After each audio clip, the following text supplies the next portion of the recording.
magos e magas, eu sou o Dan e sejam bem-vindos a Nishounen. Hoje, finalmente seguindo com os vídeos de Black Clover aqui no canal, a gente agora vai fazer a nossa análise completa, detalhada, vendo todos os detalhes do vazamento completo do capítulo 331 do mangá de Black Clover. Vamos saber a verdade sobre Julius, sobre Asta, sobre tudo o que tá acontecendo, e aí a gente vai poder conversar melhor sobre tudo o que rolou neste grande capítulo de Black Clover. E como sempre, eu conto muito com o seu apoio, com a sua ajuda, pra deixar o likezão. O seu gostei é super importante, super vai ajudar o canal. Eu também conto muito com você pra se inscrever se ainda for novo por aqui. E agora sim, sem mais delongas, bora pro vídeo. Galera, então, a primeira frase de todo este capítulo é: se reúnam outra vez. E a gente via um pequeno flashback de alguns minutos atrás, onde o Knight, principalmente, estava falando diretamente com o Yuno, chamava por aquele garoto, e dizia que existia uma pessoa que queria muito ver aquele garoto. Mas quem era aquela pessoa? Knight leva Yuno até uma pessoa que faz ele ficar de olhos abertos, muito surpreso, muito assustado. Era a mãe dele, a atual rainha do reino de Spade. E então a gente vê que todo mundo fica surpreso olhando pra rainha. Ela agora estava ali frente a Yuno. Neste momento, vimos que o Yuno, ele imediatamente reconheceu ela por causa dos flashbacks que ele havia recebido recentemente. Ele só conseguia lembrar do momento que a sua mãe estava muito feliz, agradecendo que ele tinha nascido. E então agora ela estava com o rosto cheio de lágrimas, dizendo que ele realmente estava salvo e se converteu num homem muito forte, que o Yuno havia se tornado muito poderoso.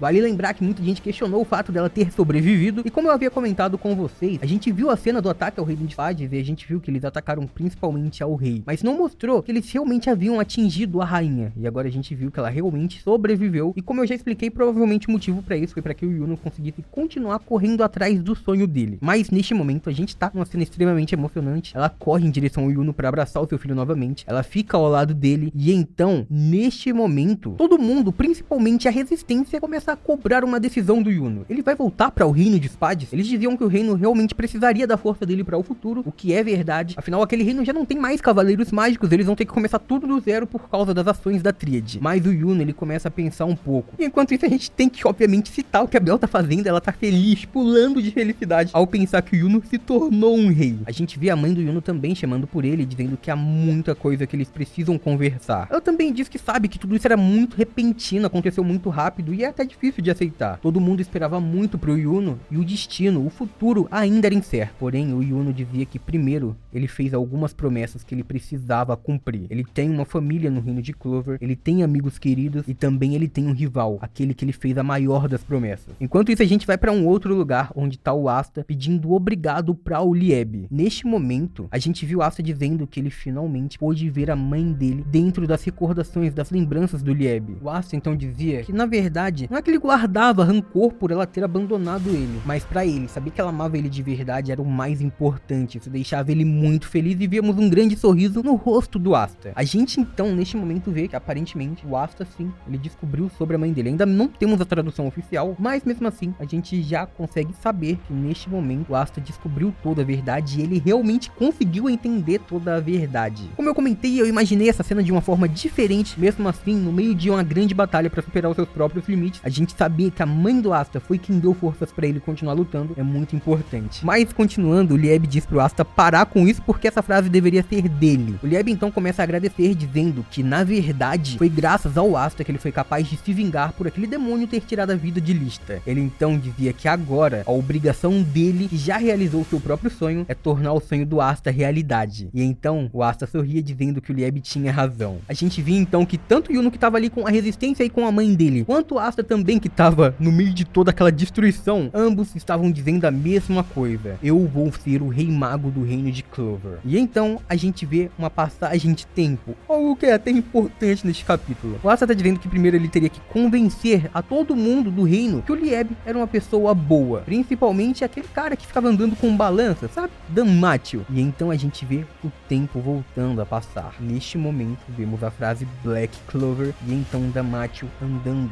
pensativo. Ele estava indo em direção à sala do Júlio, que estava neste momento falando com o Marx e sabendo sobre tudo o que havia acontecido. Ele pensava que estava muito agradecido que a batalha no reino de Spades havia acabado sem nenhum problema. Porém, ele sentia que alguma coisa não estava fazendo sentido. Ele se perguntava que sensação inexplicável era aquela que ele estava quando o Lúcio ele se manifestou. Ele estava muito preocupado. Ele estava sentindo que alguma coisa terrível podia acontecer. Na verdade, ele também dizia que momentos antes ele já havia sentido aquela sensação. Antes disso, ele já havia sentido sentido isso quando sentiu que acabou o tempo naquela batalha anterior. Era como se ele não tivesse poder pra lutar. Isso é muito importante quando a gente tiver a tradução oficial. Eu vou fazer um vídeo falando sobre isso, mas pelo que a gente tá vendo, o Julius ele pode ser e não ser quem estamos pensando ao mesmo tempo. O segredo completo dele tá longe de ser revelado neste capítulo. E essa página em específico, quando sair a versão oficial, eu vou trazer um vídeo comentando pra gente saber um pouco mais sobre o que realmente tá acontecendo com ele. Porque pelo que parece, ele não tava entendendo as próprias sensações e o modo como o corpo dele tava reagindo. Ele sentia que tinha poder pra lutar contra o demônio da magia, mas o poder dele meio que foi bloqueado. Depois disso, ele sentiu uma sensação muito assustadora quando Lúcifer escapou, mesmo ele não sabendo sobre o Rei dos Demônios, sobre o poder do Rei dos Demônios. Então, o que estava acontecendo? Por que ele estava se sentindo dessa forma? Quando a gente tiver a versão oficial do capítulo, a gente vai poder comentar mais sobre o Júlio para entendermos o que realmente aconteceu com ele no fim deste capítulo, após a entrada de Danmacho, que chegou falando que queria conversar com ele sobre a existência dos demônios, que estava sendo uma pesquisa que o Danmacho estava fazendo. Ele estudou tudo sobre os demônios, ele ficou buscando famílias que possuíam poderes demoníacos no reino, e ele aprendeu muito sobre isso. São documentos de mais de 20 anos de antiguidade, e nesses documentos são mencionados que dentro da árvore de Qliphort não há nenhuma menção a um demônio de nível superior chamado Megícula. Se diz que no submundo tem 3 líderes, que a gente na verdade já conhece eles, pelo menos pensávamos. Lúcifer, da magia de gravidade, Beelzebub da magia espacial e também Astaroth da magia do tempo. Ou melhor, Lucifugus foi um demônio criado, um demônio modificado para esconder o seu verdadeiro nome. Megícula aparentemente tomou o lugar de Astaroth do submundo, e de alguma forma Astaroth conseguiu desaparecer do submundo. Nesse momento a gente via a preocupação de Danmacho, que dizia que não tinha certeza disso. Então, por favor, o Julius tinha que dizer pra ele que ele estava equivocado, que nada disso fazia sentido. Ele então seguia dizendo que parecia até mesmo uma coincidência, porque segundo as investigações, não existia no mundo inteiro ninguém com o poder da magia do tempo. Só esse demônio. Ninguém tinha o poder de controlar o tempo. E aí, no meio da história, surgiu uma única pessoa cujo poder mágico era a magia de controle do tempo. Único em todo o mundo. Então, neste momento, vimos que tudo que aconteceu, o encontro de Julius ao Capitão Yami, o encontro de Julius ao William Vengeance, o plano da árvore de Qliphort, Morgan, Knight